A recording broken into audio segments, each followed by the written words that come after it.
The Grow My Cleaning Company podcast helps owners of cleaning companies just like you to grow your company and yourself so you can make more money and finally get the time and money freedom that probably got you into this business.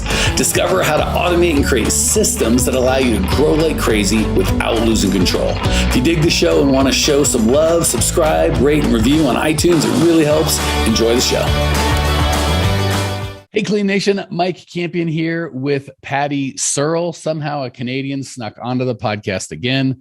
I apologize to my American friends and, Canadian fearing people worldwide. I'll do my best not to let it again, but here she is. We're going to try and serve her. She is in Ottawa, started her cleaning company 2014. We're recording this in 2021. So she's had 7 years at it, serving residential. I got a little bit of her story, but I'd like to have her share it. So tell us about kind of how you started, what's happened, a little summary between 2014 and today. Well, first off, thank you, Mike, for allowing me to be a guest on your podcast. And thank you to all the listeners and viewers.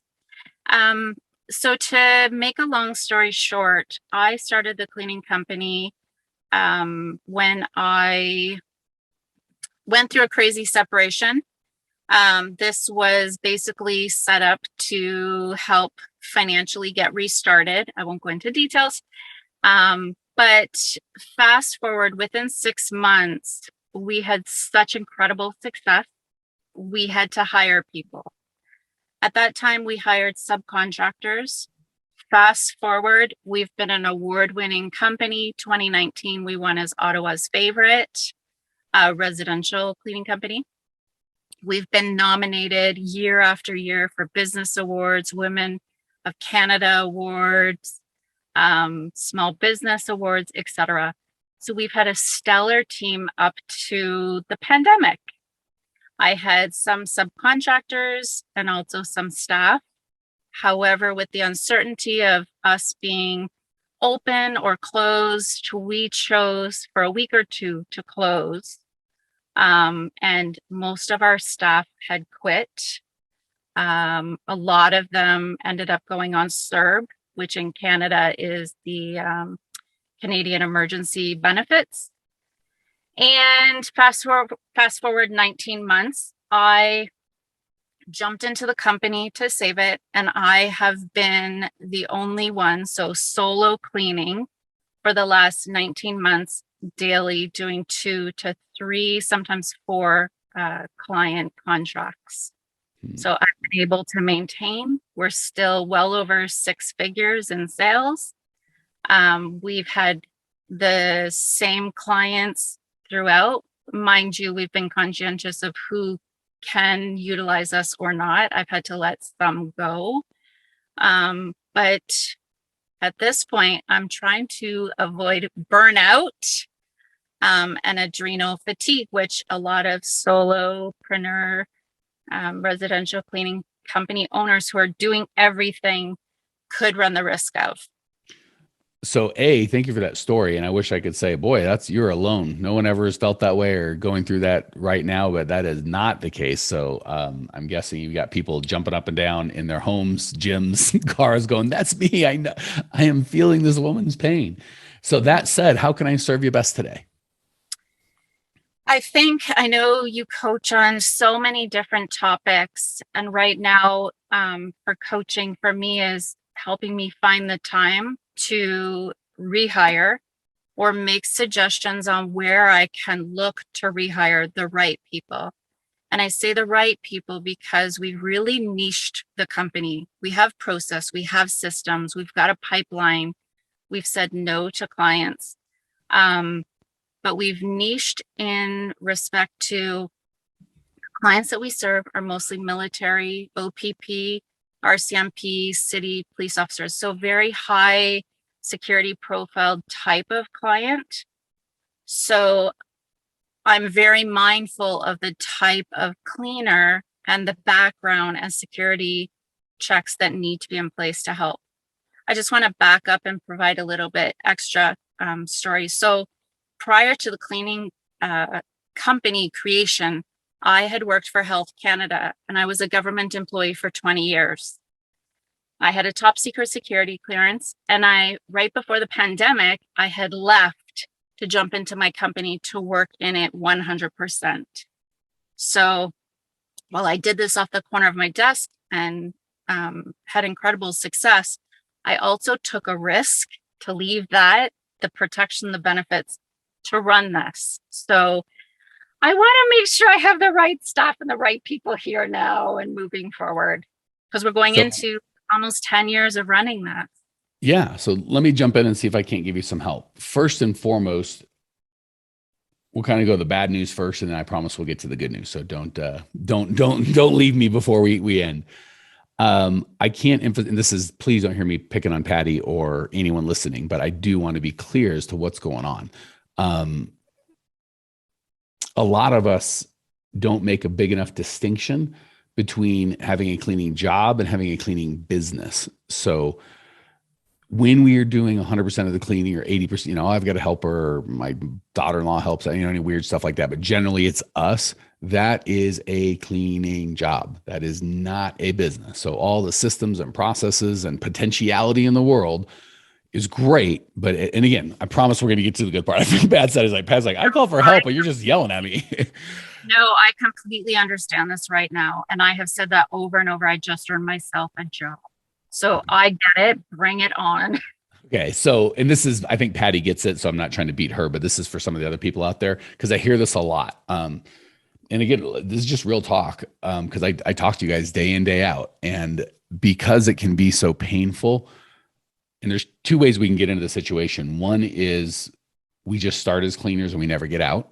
Two is where Patti's been. We start as cleaners, we hire, and for whatever reason, pandemic or otherwise, we come to the belief, right, wrong or indifferent, that it's just too much headache, right? In the pandemic, it's easier for me just to do it myself. And at the end of the day, if we don't have employees, it's either the belief I don't know how to do it, or I do know how to do it, but I don't know how to do it in a way that they bring me joy and help. They actually make my life worse. So forget it. I'll just do it myself. So because we're walking around all day dealing with customers and cashing checks, and sometimes we even grow our business, we are almost, I don't say forced, but most of the time, a lot of times we'll choose to create protection mechanisms in our mind that it's not that bad. It'll be okay. It'll somehow fix on its own, which is fine if any of that were true. But the problem is it's not. It's a big deal. So I'm not saying this making anyone feel bad. We can't. Sometimes I feel like people come to me and they're like, oh, but we're, and again, you did a great job, Patti, of like kind of laying out, we have systems and processes, and I used to have employees. We won all these awards. So there's all these things that we tell ourselves to kind of make the pain stop, right? It's like, if I don't feel good and I'm like, I don't want to go to the doctor because I know he's going to tell me something bad. And then we don't go to the doctor. We're like, oh, I'm sure I just don't have energy. I just don't have this. I don't have that. And then, if the doctor's like, I have good news and bad news. The bad news is it's cancer. The good news is we can fix it. And we'll say something crazy like, oh, maybe if I just stopped eating sugar, or maybe if I exercise more. And the doctor's like, no, it's going to be more than that. It's a bigger deal. So step one is to really, and some of you guys are there, maybe even Patti, and some of you aren't, is to really identify this is a big deal.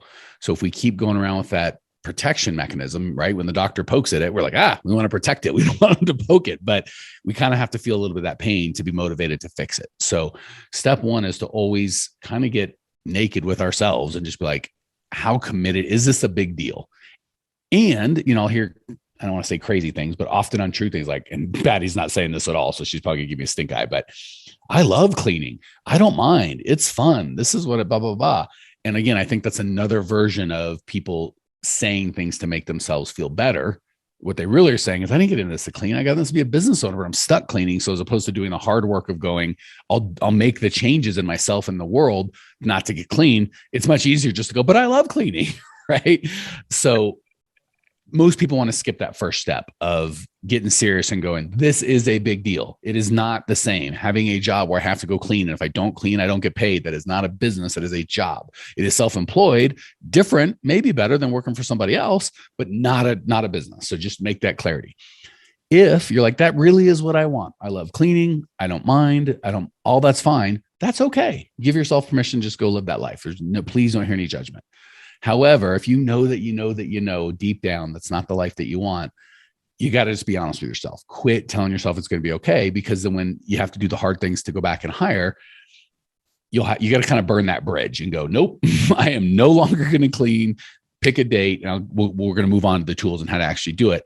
But there has to be that commitment. If it's like, I'd really like to not clean, But I'd like more to not have to hire anyone, have anyone no show, no call, and any of the headache that goes with employees. I don't want that either. You got to kind of pick your poison. So, all right, first and foremost is you got to decide, and that's with everything, not just this. And to decide, you have to be really brutally honest with how big a deal is this. And if you really do love cleaning, it really is no big deal. Don't listen to this podcast. It's not for you. Pick a different one.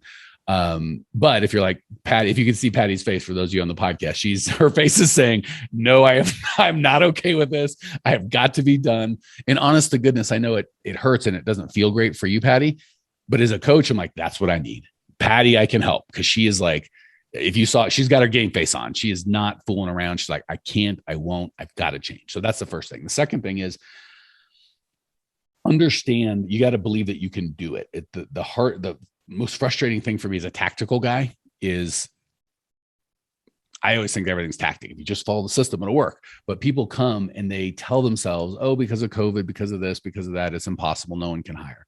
I can give you every tactic in the world, but if your belief at the end of the day is, and trust me, we coach people in every province in Canada, every state in the United States, all of Australia, which is a freaking mess. Sorry, Australians. I love you guys, but you're a mess right now. We coach people everywhere, and there are people that succeed and people are getting their head handed to them. The people that are getting their head handed to them say things like, not that you said this, Patty, but Ottawa's different. You don't understand. And it's always people in my city are different. The government in my place is different. Something's always different, which again is giving yourself an excuse to not do the hard things.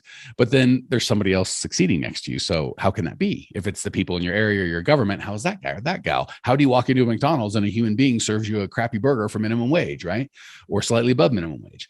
It's because it has everything to do with the mindset and the beliefs of the people coming in. So first you have to decide, this is a big deal and I'm not willing to live this way anymore. Second, you have to believe you can be successful, right? Like they talk about learned helplessness. If you kind of fence a dog in as a puppy and he can't get over the fence, oftentimes it won't even try to get over the fence as an adult. It could just walk over, but it's learned helplessness, and it has nothing to do with the dog's ability. It has to do with the dog's belief. So first you have to make a decision. You want to get over the fence. Second, you have to believe I can get over the fence. Because again, if we're going to say you don't understand Ottawa, Canada, United States, my government won't, okay, then quit, curl up and go get your government cheese and shut up. Right. But if you're like, I can't have that, then you got to believe you can do it. Okay. So once we get all that down, and again, we've got systems and processes, and I know that's mostly what people want, but we have a program for that. The real foundational belief that needs to, or the real foundational thing that needs to happen is to switch from hiring time for money people and moving to building a team around your core values, or around shared core values. So this is something I've coached before the pandemic, and I'll coach after the pandemic. And it's really important all the time. During the pandemic, it kind of becomes non-negotiable. So you made a really good point, Patty, and your experience is very common with, you know what, people just went and got their government cheese, right? Whatever they call it in Canada, I'll show you what we all have our version of. You stay home and the government will pay for you. Typically that shows, you know how many people we lost on our thing during the COVID? None, not one, because 100% of our team members are down with our cause. They are here. We certainly pay them, and they use that money to make their lives work and pay rent, mortgage, and all that good stuff. But frankly, they know, and I know, they can make more money. So not that we don't pay well, but if their only thing was, I want to make the most money possible, I'm sure they could look for 100 jobs and probably make a little bit of a raise. But that's not what they're here for. They're here because they're down with the cause of helping owners of cleaning companies grow. They are passionate and they care. And even if the government said, I'll pay you exactly what you get paid now, you just got to stay home, they go, no, I'm here because I love doing what I do. And I love these people I do it with. And I care about the clients that we have. We want to change lives. And you couldn't pay me not to do that. Right. So if I had mercenaries or just here for the money, when someone else offers more money or the same money to do less work or no work, I got nothing to talk about. It's over. Right. And even when, we'll have people that'll have like a big company come into town, a Costco or Verizon, or I don't know what they're in Canada, but a big company, it's like they offered, we all have them. There's in every country, there's big companies that they can offer more benefits. They can. But I promise you, what the government can't offer? Any sort of mission or vision or it's shut up, sit down, get your check, wait in line, fill out a form. Like that's the life. And for those people, God bless them. The government, for the people that have been successful and for what's working for us right now and during this pandemic, it actually helped because we don't have to weed through the losers that are just here for a buck. They're already getting their government cheese. They're not talking to me. So it's really important that we do this non-pandemic. But again, when the pandemic hits, it is quadruply important because that's all we have to compete with. So just so you know, owner of a cleaning company, you're not going to be able to compete with the government. There's always going to be someone that offers better healthcare, more money, better insurance, whatever the case may be that we can't compete with. And if you try and compete with that, you're going to lose. However, the government and big companies can't offer for us, it's have fun, make money, be real, and help out. And for the people that are really committed to that, nothing's going to be different. For the people that aren't committed to that, we're never going to be able to pay enough. First and foremost, we have to really understand that it's a problem. Second, and be committed to solve it. Second, we have to have belief that we can fix it, right? If we feel like it's external circumstances and we have no control, we're going to be stuck. Third, we're going to hire based on core values, not based on money. And then finally, we need a system, a proven system that's going to back all that up, right? So if your system is, I put out an ad and no one shows up and I quit, we need a better system. Where are you advertising? What are you calling them for? If it's something like fast growing cleaning company looking for hardworking people, paid vacation, flexible hours, like every other stupid job. And you're like, why is anyone calling me? Because your ad's like every other single job. But if you have a core values-based ad and a core values-based hiring process, and you're matching the places that you advertise with where your people go, and your hiring ad, your follow-up to get them to the group interview, your group interview, the whole process, your website, anything you interact with lines up with your core values. Now you've got a system that works in pandemic, out of pandemic. So to sum up, mindset, beliefs, core value-based hiring, not money, and a system and a process that works, that's scalable. Okay. So that's the short version. Questions, comments, root or mark, Patti? Nope. Easy peasy. All right. For any or all of you guys and gals that are like, hey, that sounds good, but I need more about the systems or the processes or whatever. We've done over 600 podcasts. GrowMyCleaningCompany.com. You can get podcast videos, our free Facebook group. There's a 40-minute on-demand, maybe it's 50-minute on-demand training. That's the best summary that we're going to give you. GrowMyCleaningCompany.com. Check it out now. I will see you there. Well, here we are, the end of the podcast, and you made it. Great job. I've got a little bonus for you for sticking through with me. But like I mentioned before, if you got value out of this podcast and you want to show a little love, subscribe, rate, and review on iTunes, Spotify, wherever the heck you're listening to this thing. Share with a friend, share the love. And as a special thank you for those of you that stuck with me to the end, how about I give you my personal phone number so we can text? It's a great way for me to get to know you, your business, your goals personally. So shoot me a text now, 602-932-6431. 602-932-6431. I am the only one who responds to these texts, and I will personally respond to everyone I possibly can as long as this number is manned. Don't know how long we're going to keep this at the end of the podcast, so grab it now. 602-932-6431. Give me a text. Say hey. Can't wait to meet you.